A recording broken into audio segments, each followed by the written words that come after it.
मैं दामिनी एक बार फिर आप सभी लोगों का स्वागत करती हूँ मेरे चैनल रोशन शाह स्टडी पॉइंट में। जैसा कि आप सभी देख सकते हैं, आपका पेपर 2 से 3 दिनों के अंदर होने ही वाला है। और फिजिकल एजुकेशन जिसमें आपने साल भर कुछ नहीं पढ़ा है, तो डरने की इस पे कोई बात नहीं है, क्योंकि अब हम स्टार्ट करेंगे मोस्ट इंपॉर्टेंट क्वेश्चन की सीरीज, जिसमें हम डिस्कस करेंगे मोस्ट इंपॉर्टेंट क्वेश्चन, जिसमें से डेफिनेटली आपके 5 क्वेश्चन जो है वो हर एक चैप्टर से, या फिर 1 से 2 क्वेश्चन जो है वो डेफिनेटली आपके क्वेश्चन पेपर में रिपीट होगा। इसमें मैंने वही इंपॉर्टेंट क्वेश्चंस करवाए हैं जो लास्ट ईयर रिपीट हुए हैं और जिनके चांसेस हैं आपके क्वेश्चन पेपर में आने की। बस होगा ये कि बस वो उसका जो फॉर्म होगा वो थोड़ा सा चेंज होगा। बाकी अगर आप लोग एक पकड़ बना लेते हैं, किसी भी क्वेश्चन पे समझ लेते हैं, तो आप कितनी भी तरीके से उस क्वेश्चन को पूछा जाए, आप आंसर बहुत अच्छे से लिख सकते हैं। तो इसी के साथ स्टार्ट करते हैं अपने मोस्ट इम्पॉर्टेंट क्वेश्चंस को, जिसमें से आपका पहला क्वेश्चन है परीक्षण क्या है। इसमें आपको बताना है कि परीक्षण क्या है। ये बहुत बार क्वेश्चन पूछा गया है, तो आप लोगों को पता होना चाहिए कि टेस्ट क्या है। परीक्षण जो है वो किसी वस्तु या व्यक्ति के गुण या फिर उसकी क्षमता का मूल्यांकन करने की एक विधि होती है। आपको याद रखना है परीक्षण क्या है। किसी भी वस्तु के या किसी भी व्यक्ति के जो गुण हैं, जो भी उसके क्वालिटीज हैं, उसकी क्षमता का मूल्यांकन करने की जो विधि होती है, उसे ही हम परीक्षण कहते हैं। आपको ये डेफिनेशन याद होनी चाहिए एग्जैक्ट। उसके बाद क्वेश्चन नंबर 2 है, मापन को परिभाषित कीजिए। आप जानते हैं कि पूरा जो आपका चैप्टर 6 था वो परीक्षण, मापन और मूल्यांकन से ही संबंधित था। तो आपको मापन, परीक्षण और मूल्यांकन, इन तीनों की डेफिनेशंस बहुत अच्छे से पता होनी चाहिए और इन तीनों का इंपॉर्टेंस। तो सेकंड क्वेश्चन हमारा बनता है, मापन को परिभाषित कीजिए। या कई बार होता है कि आपको मापन जो है उसका पूरा डेफिनेशन दे दिया जाएगा, ठीक है। लास्ट में जस्ट इमेजिन आपको पूरी स्टेटमेंट दे दी गई है कि किसी व्यक्ति के विशेष कौशल के बारे में आंकड़े सहायता से जानकारी एकत्रित करने के लिए और तकनीकों का प्रयोग डैश कहलाता है। तो वहां पे आपको पता होना चाहिए कि मापन आएगा। तो इस तरीके से स्टेटमेंट में ऐसे क्वेश्चंस पूछे जाते हैं कि आपको पूरी स्टेटमेंट दे देगी और लास्ट का एक शब्द छोड़ दिया जाएगा जो आपको खुद फिल करना है, ठीक है। तो आप मापन को समझते हैं। मापन जो होता है वो किसी व्यक्ति के विशेष कौशल, कौशल यानी कि उसकी स्किल के बारे में आंकड़े की सहायता से जानकारी एकत्रित करने के लिए परीक्षण और तकनीकों का प्रयोग जो है वो मापन कहलाता है। जैसे कि हम लोग पहले ही डिस्कस कर चुके थे कि किसी भी व्यक्ति का, ठीक है, कोई भी किसी भी व्यक्ति के विशेष जो कौशल होते हैं उसके बारे में आंकड़ों की सहायता से, ठीक है, आंकड़ों की सहायता से जो जानकारी प्राप्त हुई है उसको एकत्रित करने के लिए परीक्षण और तकनीकों का प्रयोग करना ही मापन कहलाता है। हमने बात भी की थी कि अगर आपकी क्लास में टेस्ट हुआ, उसमें क्लास टीचर ने आपका टेस्ट लिया और उस टेस्ट में आपके 20 मार्क्स आए, तो जो मार्क्स आपके आए हैं 20, वो क्या हो गया, आपके जिन तकनीकों का प्रयोग किया गया है, जिन परीक्षणों का प्रयोग किया गया है, वो होगा मापन। तो याद रखना है, जिन परीक्षण जानकारी एकत्रित करने के लिए जो परीक्षण और तकनीकों का जहाँ प्रयोग किया जाता है वो मापन कहलाता है। उसके बाद आपका अगला क्वेश्चन है मूल्यांकन की अवधारणा, क्वेश्चन नंबर 3, ठीक है। मूल्यांकन, जिसको हम इंग्लिश में इवैल्यूएशन कहते हैं। अब आप लोग जानते हैं, कई बार आप कुछ पढ़ते हैं तो बोलते हैं उसको कि आप इसका इवैल्यूएशन कीजिए, यानी कि आप बताइए कि ये सही है या गलत है, या इसके नकारात्मक और इसके सकारात्मक पक्ष। तो इसी प्रकार से क्या होता है कि जब भी कोई टेस्ट होता है उसके बाद उसका इवैल्यूएशन किया जाता है, उसको इवैल्यूएट किया जाता है कि क्या वो सही है, कहाँ उसकी गलतियाँ हैं, उसकी परफॉर्मेंस पे सुधार होना चाहिए या उसकी परफॉर्मेंस कैसी है। तो जब इन सारी चीज़ों पे डिस्कशन होता है, इन सारी चीज़ों पे जब इवैल्यूएशन किया जाता है, तो उसी को एक टर्म में वो किया गया है जिसे बोलते हैं मूल्यांकन, ठीक है। तो एक बार इसकी डेफिनेशन भी तुम लोग समझ लो। किसी कार्यक्रम, परियोजना या नीति विषयक विचार, कंपनी या व्यक्ति की परफॉर्मेंस आदि का व्यवस्थित और पारदर्शी जो आकलन होता है वो मूल्यांकन कहलाता है। जस्ट इमेजिन कि आपके टीचर ने आपका एक टेस्ट लिया जिसमें आपके अच्छे मार्क्स भी आए। अब बताया था मैंने कि किसी के अच्छे मार्क्स आए तो किसी के कम मार्क्स आए। अब टीचर क्या करेंगी, उनकी जो परफॉर्मेंस है, परफॉर्मेंस आदि का व्यवस्थित और पारदर्शी आकलन करना ही, यानी कि आप जो टीचर होंगी वो आपको बताएंगी कि जो जिस बच्चे के 20 आउट ऑफ 19 आए हैं, उस टीचर उस बच्चे को शाबाशी देगी और जहाँ 1 मार्क्स कटा है उनको बोलेगी कि देखिए आप कहाँ 1 मार्क्स आपका कटा है और बहुत अच्छा है आपका परफॉर्मेंस। जिस बच्चे के 20 आउट ऑफ 18 आए हैं, या सॉरी 8 आए हैं या 9 आए हैं, टीचर उसको बहुत ज़्यादा थोड़ा सा मतलब डांटेंगी, क्योंकि आप लोग देख रहे हैं मार्क्स में तो टीचर क्या बोलेंगी, उसकी परफॉर्मेंस के बेसिक पे उसको उसका इवेल्युएशन करेगी। ठीक है, अब आप लोग देख रहे हैं ये जो मूल्यांकन होगा वो पारदर्शी होगा। कभी भी याद रखिए, जो मूल्यांकन होता है वो हमेशा पारदर्शी होता है। पारदर्शी का मतलब होता है किसी के भी पक्ष में ना होकर, जो आपका रिजल्ट आ रहा है उसके बेसिक पर ही पारदर्शी आकलन करना ही मूल्यांकन है। फिर आपका क्वेश्चन नंबर 4, ये मोस्ट इंपॉर्टेंट क्वेश्चन है। मैंने सैम्पल पेपर भी आपको भी सॉल्व करवाया है जिसमें ये क्वेश्चन जो है वो रिपीट हुआ है। तो प्लीज़ इस क्वेश्चन को ध्यान से समझते हुए चलिए। ये क्वेश्चन बोलता है कि खेलों में परीक्षण, मापन और मूल्यांकन का जो महत्व है उस पे प्रकाश डालें। यानी कि आपको बताना है कि स्पोर्ट्स में जो टेस्ट होता है, जो मेजरमेंट होता है एंड जो इवेल्युएशन होता है उसका क्या इंपॉर्टेंस है। ठीक है, तो सबसे पहली इंपॉर्टेंस है प्रभावी योजना बनाने के लिए। आप जानते हैं कि जब भी आप टेस्ट, मेजरमेंट और इवेल्युएशन करते हैं तो ये तीनों चीज़ें जो होती हैं वो प्रभावी योजना बनाने में सबसे ज़्यादा सहायक होती हैं। प्रभावी का मतलब बहुत ज़्यादा पावरफुल या बहुत ज़्यादा यूज़फुल योजना बनाना, जिससे कि जो कोई भी कंपटीशन है, कोई भी स्पोर्ट्स गेम क्यों ना हो, उसमें जल्द से जल्द जीत हासिल की जा सके। दूसरा आप लोग बता सकते हैं योग्यताओं और क्षमताओं को जानने के लिए। जब परीक्षण होता है, ठीक है, उसके बाद मापन होता है, फिर मूल्यांकन होता है। तो इन तीनों चीज़ों से क्या होता है, योग्यताओं को और जो उनकी क्षमताएं हैं उसको जाना जा सकता है। यानी कि विद्यार्थी की क्या योग्यता है, क्या क्षमता है, इसको जानने के लिए भी परीक्षण, मान और मापन और मूल्यांकन महत्वपूर्ण है। अभिप्रेरणा के लिए, अभिप्रेरणा का मतलब होता है मोटिवेशन। मोटिवेशन का मतलब है कि आपका कुछ समय पहले जब आपने कोई टेस्ट लिया, उसमें मान लीजिए आपके 20 में से 10 मार्क्स थे। फिर आपका वही टेस्ट या मान लीजिए 2-3 महीने बाद हुआ, आपने डेली प्रैक्टिस की, आपने बहुत अच्छे से अपनी परफॉर्मेंस को, अपनी जो भी आपकी प्रैक्टिस थी, आपने लिखना जारी रखा। 2 से 3 महीने बाद 20 में से आपके 18 मार्क्स आते हैं। ठीक है, तो ये क्या हुआ, आप अपना जब पिछला रिकॉर्ड देखोगे और जब वर्तमान का रिकॉर्ड देखोगे तो अपने आप को आप मोटिवेट महसूस करोगे। क्यों? क्योंकि आप देख पाओगे कि पहले मैं कहाँ था और अब मैं कहाँ हूँ। तो इससे क्या होगा, इससे आप अपने आप को मोटिवेट कर पाएंगे और अपना जो कोई भी स्पोर्ट हो गया, कोई भी स्टडी हो गई, उसमें बेस्ट परफॉर्मेंस दे पाएंगे। पॉइंट 4 है खिलाड़ियों के वर्गीकरण के लिए। आप जानते हैं कि कोई भी गेम हो गया है, कोई भी स्पोर्ट हो गया है, उसमें जब खिलाड़ियों का वर्गीकरण किया जाता है, ठीक है, तो क्या आप परीक्षण के आधार पर किया जाता है। परीक्षण हुआ, फिर मापन हुआ, फिर मूल्यांकन हुआ। तो तीसरा आपको याद रखना है कि खिलाड़ियों के वर्गीकरण के लिए। ठीक है, उसके बाद आपका जो पांचवा इंपॉर्टेंस है वो है विद्यार्थियों की आवश्यकताओं को जानने के लिए। जब परीक्षण होता है, मापन होता है और मूल्यांकन होता है, इससे क्या होता है, इससे जब ये तीनों चीज़ें हो जाती हैं तो इससे जो विद्यार्थी हैं उनकी आवश्यकताओं का पता चल जाता है कि उनको किस चीज़ की आवश्यकता है। जैसे आपकी क्लास में टेस्ट हुआ, जिसके 19 मार्क्स है उसको तो किसी चीज़ की आवश्यकता नहीं होगी, लेकिन जिसके 8 मार्क्स आ रहे हैं, जिसके 9 मार्क्स आ रहे हैं, ठीक है, जिसके 2-3 आ रहे हैं, उसको टीचर बोलेंगे कि आपको मेहनत करने की आवश्यकता है। ठीक है, आपको लिखने की आवश्यकता है, आपको याद करने की आवश्यकता है, आपको चीज़ों को समझने की आवश्यकता है। ठीक है, तो क्या होता है, इससे विद्यार्थी की आवश्यकता का पता चलता है। चौथा, 6 इम्पॉर्टेंस आप लोग बता सकते हैं कि मानदंड और मानक तैयार करने के लिए। कई बार होता है ना कि आपको मानदंड और मानक तैयार करना होता है, जिसमें आपको बताना पड़ता है कि हर एक जो पार्टिसिपेंट है या हर एक जो स्टूडेंट है उसकी क्या स्ट्रेंथ है, उसकी क्या इंड्योरेंस है, सारी चीज़ें। तो क्या होता है, कई बार उस चीज़ में भी जो ये परीक्षण, मापन और मूल्यांकन है वो बहुत ज़्यादा हेल्पफुल रहता है।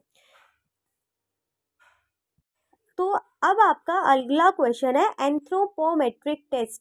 ठीक है, कई बार क्या होता है कि आप लोगों से डायरेक्ट क्वेश्चन ना पूछ के ना आपको शॉर्ट नोट या ब्रीफ नोट दे दिया जाता है कि इस पे आप ब्रीफ नोट लिखिए या टिप्पणी लिखिए। तो इस प्रकार से भी क्या होता है, जितने भी आपके इसमें टेस्ट लगे हुए हैं, देखा जाए तो 2 से 3 टेस्ट ही मोस्ट इंपॉर्टेंट है, जो मैं आपको अभी क्वेश्चंस में पूरा समझा दूंगी। लेकिन आपको भी ये चीज़ ध्यान में रखते चलना है कि आपको इसमें से ब्रीफ नोट मोस्टली पूछे जाते हैं, तो उस तरीके से अपने आंसर को तैयार करना है। तो जैसे कि इसमें बताया गया कि एंथ्रोपोमेट्रिक टेस्ट हमें बताना है कि होता क्या है। बेसिकली उस पर आपको प्रकाश डालना है, यानी कि उसके विभिन्न जो पक्ष हैं उनके ऊपर आपको बताना है।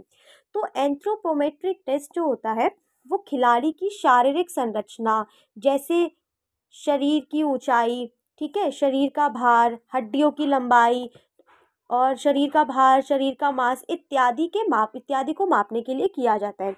तो आपको बस याद रखना है कि जो एंथ्रोपोमेट्रिक टेस्ट होता है वो खिलाड़ी जो भी होते हैं उनकी शारीरिक संरचना को मापने के लिए किया जाता है। अब शारीरिक संरचना में आप जानते हैं कि आपकी ऊंचाई आती है, ठीक है, आपकी हड्डियों की लंबाई आती है, आपका शरीर का पूरा भार आता है, आपका पूरा शरीर की संरचना आ जाती है। तो जहाँ पे भी आपके शरीर की संरचना या शरीर की संरचना या शरीर के अंगों का मापन किया जा रहा है, वहाँ ये जो टेस्ट होता है वो एंथ्रोपोमेट्रिक टेस्ट कहलाता है।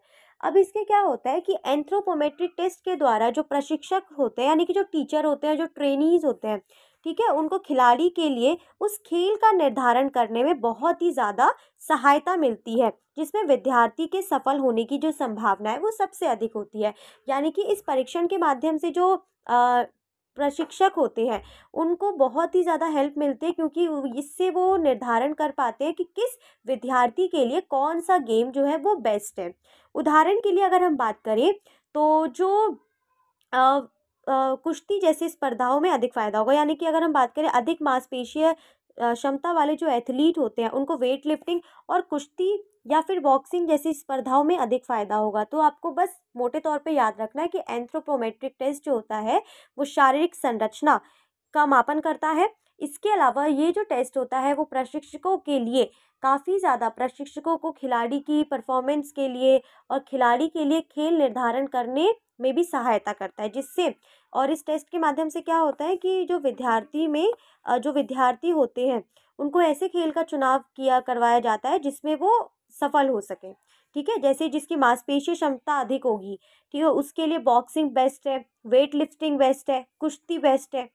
इसमें क्या होंगे, इसमें उसके जीतने के चांसेस ज़्यादा होंगे, यानी कि जिसकी जैसी स्ट्रेंथ है, जिसकी जैसी इंड्योरेंस है, उसी के अकॉर्डिंग उसका स्पोर्ट का सिलेक्शन करना, ताकि उसके जीतने के जो चांसेस हैं वो बढ़ सकें।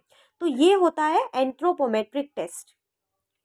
अब आपका नेक्स्ट टेस्ट है कार्डियोवेस्कुलर टेस्ट। ये बहुत इंपॉर्टेंट टेस्ट है, आप लोग प्लीज़ इसको मार्क करते हुए चलिए, बिकॉज क्योंकि ये जो टेस्ट है वो क्वेश्चन पेपर में भी रिपीट हुआ है कि हृदय से संबंधित टेस्ट का पे प्रकाश डालिए। तो कार्डियोवेस्कुलर जो टेस्ट होता है वो हृदय से ही संबंध है, क्योंकि इसमें क्या होता है, इसमें आपके हृदय की जो तीव्रता है, जो उच्चता है, उसका मापन किया जाता है कि आपका जो हृदय है वो 1 मिनट में कितनी गति कर रहा है, किस प्रकार से काम कर रहा है। तो ओवरऑल जो भी आपका हार्ट काम कर रहा है 1 मिनट में, 1 सेकंड में, जो भी आपको समय दिया जाता है, उसका जो मापन करता है, उसका पूरा जो टेस्ट करता है वो है कार्डियोवेस्कुलर टेस्ट, ठीक है।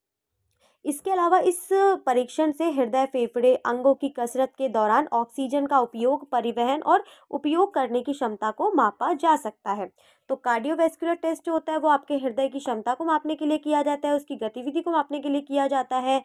और जो एंथ्रोपोमेट्रिक टेस्ट है वो आपके शारीरिक संरचनाएं जैसे शारीरिक भार, लंबाई इत्यादि को मापने के लिए किया जाता है। तो इस प्रकार से हमारा छठा क्वेश्चन भी अच्छे से तैयार हो जाता है। अब बारी है क्वेश्चन नंबर 7 की। क्वेश्चन नंबर 7 भी आपका रिपीट हुआ है सैम्पल पेपर में। अगर आप लोगों ने सैम्पल पेपर की वीडियो नहीं देखी है तो फटाफट से जाके आपको डिस्क्रिप्शन में वीडियो की लिंक मिल जाएगी, जाके चेक करो फटाफट उस वीडियो को, क्योंकि जैसे ही आप लोग उस वीडियो को देखेंगे उसमें मैंने 32 क्वेश्चन कराए हैं। तो अगर आप लोग उस वीडियो को देखते हैं तो 37 क्वेश्चन के आंसर आपको वहीं याद हो जाएंगे। सोचिए, अगर आप लोगों को 37 क्वेश्चन के आंसर वहीं याद हो जाएंगे, आपको पता चल जाएगा कौन सा क्वेश्चन किस फॉर्म में आ रहा है, उसमें कैसे आंसर लिखने हैं, तो आपके लिए बहुत ईजी हो जाएगा अपने पेपर को करना। तो बेस्ट रहेगा आप लोग जाके फटाफट से वीडियो को देखें, सैम्पल पेपर को समझें, और जो मोस्ट इंपॉर्टेंट मैंने आपको चैप्टर बताए हैं 6, 7, 8, जाके फटाफट से उनकी वीडियोस को देखिए। वहाँ से कुछ ऐसे क्वेश्चंस पूछे जा रहे हैं जो कि अटेम्प्ट करना मुश्किल होगा, तो फटाफट से देख लो। आपको चैनल पे सारे वीडियोस के लिंक मिल जाएंगे। इनफैक्ट आप जो भी मैं आपको नोट्स प्रोवाइड करा रही हूँ वो भी आपको मिल जाएगा, उसका भी लिंक आपको डिस्क्रिप्शन में मिलेगा, लेके आप लोग पढ़ सकते हो नोट से भी। तो आपका नेक्स्ट क्वेश्चन है शारीरिक शिक्षा और खेलों में परीक्षण संचालन संबंधी दिशा निर्देशों का वर्णन करें। तो आपको इसमें बताना है कि शारीरिक शिक्षा और खेलों में परीक्षण संचालन संबंधी जो दिशा निर्देश है, क्योंकि होता है ना, आपने देखा होगा जब भी आप अभी प्रैक्टिकल देने ही वाले होंगे शायद कुछ समय में, तो या शायद आपका हो चुका होगा प्रैक्टिकल, या 12th में देंगे आप। तो क्या होता है, जब आपका ये प्रैक्टिकल होता है, यानी कि आपसे कुछ टेस्ट करवाए जाते हैं, तो आपने देखा होगा, चाहे ये स्पोर्ट्स में टेस्ट हो गया हो या आप कहीं मेडिकल के तौर पे किसी काम से जाते हैं, कोई बीमारी हो गई तब कोई टेस्ट होता हो, तो आपने देखा है ना कि वहाँ पहले अरेंजमेंट की जाती है, कुछ ऐसे दिशा निर्देश फॉलो किए जाते हैं जो ज़रूरी होते हैं। क्यों? क्योंकि आप कोई भी परीक्षण ऐसे तो नहीं कर सकते हैं कि आपने कुछ सामान लिया, आप डायरेक्टली परीक्षण करने स्टार्ट कर देते हैं, नहीं। उस परीक्षण के बारे में सबसे पहला है कि उस परीक्षण का आपको ज्ञान होना चाहिए। जब तक आपको पता ही नहीं है कि परीक्षण क्या है, तो आप कैसे उस परीक्षण को कर सकते हैं? तो सबसे ज़्यादा ज़रूरी होता है कि जो भी ट्रेनर है और जो भी ट्रेनीज़ हैं, उनको परीक्षण का ज्ञान होना चाहिए कि आपको कार्डियोवैस्कुलर टेस्ट करना है या एंथ्रोपोमेट्री टेस्ट करना है या फिर बॉडी मास इंडेक्स करना है, तो पूरी नॉलेज उसके बारे में होनी चाहिए, ठीक है। उसके बाद है उपकरण और सुविधाएं। आप जानते हैं कि उपकरण और सुविधाएं भी बहुत ज़रूरी है, क्योंकि अगर आप लोगों के पास उपकरण और सुविधाएं नहीं होंगी तो आप किसी परीक्षण को कैसे कर पाएंगे। किसी भी परीक्षण को करने के लिए उपकरण यानी कि इक्विपमेंट और सुविधाएं ज़रूरी होती हैं। वहाँ पे मेडिकल स्टाफ चाहिए होता है, बहुत सारे इक्विपमेंट चाहिए होता है। क्रिकेट का एग्जाम्पल ले लो आप सभी, तो आप देखते हैं ना क्रिकेट में कितने सारे इक्विपमेंट्स की ज़रूरत होती है और वहाँ पे बहुत सारी सुविधाओं की भी ज़रूरत होती है। तो क्या होता है, जब भी क्रिकेट या कोई भी गेम आयोजित किया जाता है, तो सबसे पहले उनको पूरा नॉलेज होता है। कोई भी ये पर्सन हो गया है स्पोर्ट्स से संबंधित, उसको स्पोर्ट के बारे में पूरी नॉलेज होगी। दूसरा, उसको उपकरण सारे प्रोवाइड किया कराए जाएंगे। तीसरा, स्कोर कार्ड। स्कोर कार्ड का मतलब होता है कि जो भी उसका मूल्यांकन, जो भी उसने परीक्षण दिए हैं, ठीक है, एक प्रॉपर स्कोर कार्ड होगा जिसमें उसके स्कोर लिखे होंगे, ताकि बातें कोई पक्ष विपक्ष वो ना हो सके, उसके साथ भेदभाव ना हो सके।